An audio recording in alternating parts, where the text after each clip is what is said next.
শুভ সকাল জানাই সকল বন্ধুদেরকে। কেমন আছো বন্ধুরা? আমি খুব একটা ভালো নেই, যেহেতু তোমাদেরকে শর্ট ভিডিওতে একটু আধটু বলেছি যে বুধবার রাত্রির থেকে মেয়ের খুব পেটে ব্যথা ছিল, তারপরে হসপিটালে ভর্তি করেছি। সবই তোমাদের সাথে শেয়ার করব। তার আগে বলি, দেখো, ঘুম থেকে উঠেছি অনেকটা বেলা করে, তোমাদের দাদাভাই ডাকেনি। শরীর প্রচণ্ড খারাপ, জ্বর, মাথায় যন্ত্রণা, তারপর নাকের মধ্যে সুরসুর করছে সর্দির জন্য।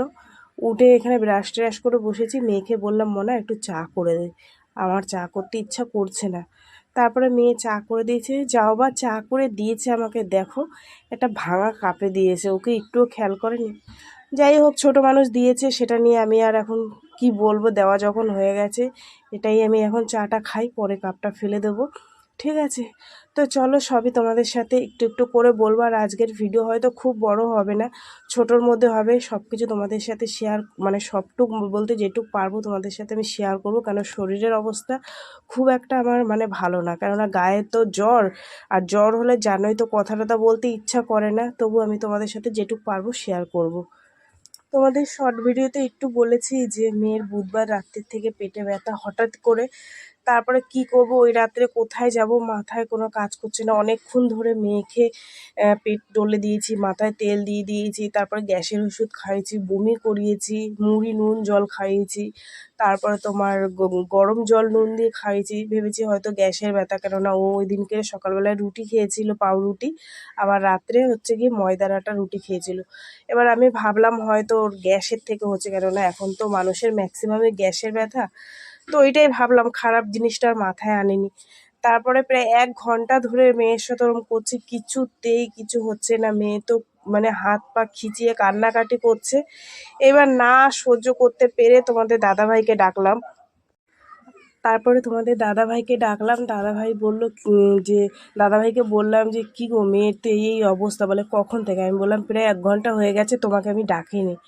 তারপরে বলল, ঠিক আছে দাঁড়াও, আমি বাথরুম দিয়ে আসি। এবার মেয়ে আরও চিৎকার করছে। লাস্ট টাইম বললাম, তুমি তাড়াতাড়ি বেরাও বাথরুম থেকে, মেয়েকে হসপিটালে নিয়ে যাব। তারপরে দিশা বিশা না পেয়ে ভাবলাম যে টোটোতে নিয়ে গেলে অনেকটা লেট হয়ে যাবে, কেননা এখান দিয়ে বারাসাত হসপিটাল অনেকটাই দূর, আর রাস্তাঘাট খুব একটা ভালো না। তারপরে কি করব, ভাসুরের ছেলের 107 ছিল, ও 107 চালায়। ওকে ডাকলাম যে, বাবা তুই একটু ওঠ, আমাকে একটু নিয়ে চল, বোনের এরকম শরীর খারাপ। এবার ওরও ভাড়া ছিল বললো, তাও ও নিয়ে গেছে, মিথ্যা কথা বলবো না, ও নিয়ে গেছে গাড়িতে করে। নিয়ে গিয়ে হসপিটালে ভর্তি করলাম। ভর্তি করার পর তারপরে হচ্ছে গিয়ে তোমার প্রথমে একটা গ্যাসের সিরাপ দিল, দেওয়ার পর তারপরে হাতে ইঞ্জেকশান দিল। ইঞ্জেকশান দেওয়ার পর তারপরে হচ্ছে গিয়ে তোমার সেলাইন বসালো, চ্যালেঞ্জ করে সেলাইন দিল। দেওয়ার পর তারপরে হচ্ছে গিয়ে তোমার কিছুক্ষণ বললো যে তুমি একটুখানি এখানে বিশ্রাম করো, শুয়ে থাকো। তারপরে 2-3 ঘন্টা পর তারপরে বলল যে রক্ত নিল, 2 রকমের রক্ত পরীক্ষা হবে। তারপরে ওখানের এক দাদা নিয়ে গেল পেটের ফটো করাতে, বলল জল খাও, বেশি করে জল খাও, পেটের ফটো হবে। তারপরে জল খেলো, জল খাওয়ার পর ফটো করাতে নিয়ে গেল। এবার অনেকক্ষণ বসে আছি, অনেকক্ষণ বলতে কি মানে 3 ঘন্টা, 4 ঘন্টা, 5 ঘন্টা হয়ে গেছে বসে আছে, যে রিপোর্টগুলো দেবে। কিছুতেই রিপোর্ট দেয় না। ডাক্তার খুব কম, জানো না, শুধু ওই ছোটো ছোটো আয়া নার্সগুলো রাখা রয়েছে। ওরা আসছে, ওরা প্রেশার মাপে, ওরা ইঞ্জেকশন দিচ্ছে, ওরা মানে সব কিছুই ওরাই করছে। ডাক্তার খুবই কম। একজন এসেছিল, এসে একটু দেখলো, দেখে বললো বাড়ির লোকের অত থাকতে হবে না। তারপরে যাই হোক, রিপোর্ট তো আর আসছে না। আমার ওইদিকে গায়ে জ্বর এসছে, রাত্রি 9টা বেজে গেছে, রিপোর্ট দিচ্ছে না। বসেই আছি। তোমাদের দাদাভাইকে বললাম, কী করবো?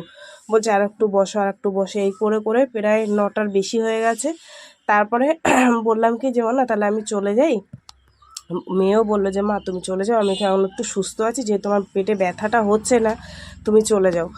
তারপরে বাড়ি এসেছি। বাড়ি আসার পর মা ভাত রান্না করেছিল আর ডাল করেছিল, সেটা কোনো রকম খেয়ে সেই জায়গায় শুয়ে পড়েছি। স্নান আমি ওখান থেকে করেছিলাম। তারপরে এসে আবার বাড়ি এসে হাত মুখ ধুয়েছি। আমার শরীরে আর দিচ্ছে না, তার মধ্যে জ্বর, গায়ে উধুম। তারপরে ভাত খেয়ে শুয়ে পড়েছি। তার কিছুক্ষণ পর মেয়ে ফোন করেছে, যে বলল, মা ওরা আমাকে বলল, রিপোর্ট দিয়ে দিল যে গল ব্লাডার হয়েছে। তারপরে আবার কিছুক্ষণ পরে এসে বলছে যে তোমার রিপোর্টটা আবার করতে হবে, ঠিক দেখলাম না। তারপরে বললো যে তোমার ছুটি হয়ে গেছে। মেয়ে এই পর্যন্ত জানালো। যাই হোক, পরের দিনকে আবার সকালবেলা গেলাম, বলছে মা ছুটি লিখে দিয়েছে। তো বন্ধুরা এই দেখো খাওয়া দাওয়া কমপ্লিট, তোমাদের একটু ব্লগে দেখানো হয়নি। এই যে আমার মেয়ের নাম পিউ দাস, ঠিক আছে। আর বারাসাত তোমার কি বলে ওটাকে, বনমালীপুর হসপিটালে ভর্তি ছিল। এই যে বুঝলা, বারাসাত গভর্নমেন্ট মেডিকেল কলেজ হসপিটালে ভর্তি ছিল। এই হচ্ছে রিপোর্ট, ঠিক আছে।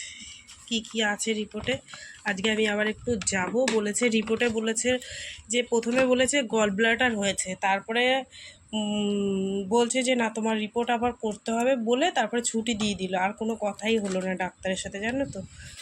যাই হোক, আজকে আমি যাব, আমরা যে ডাক্তার ওকে দেখাই তার কাছে। এই যে 3-4টে রিপোর্ট, ঠিক আছে, এগুলো নিয়ে যাব।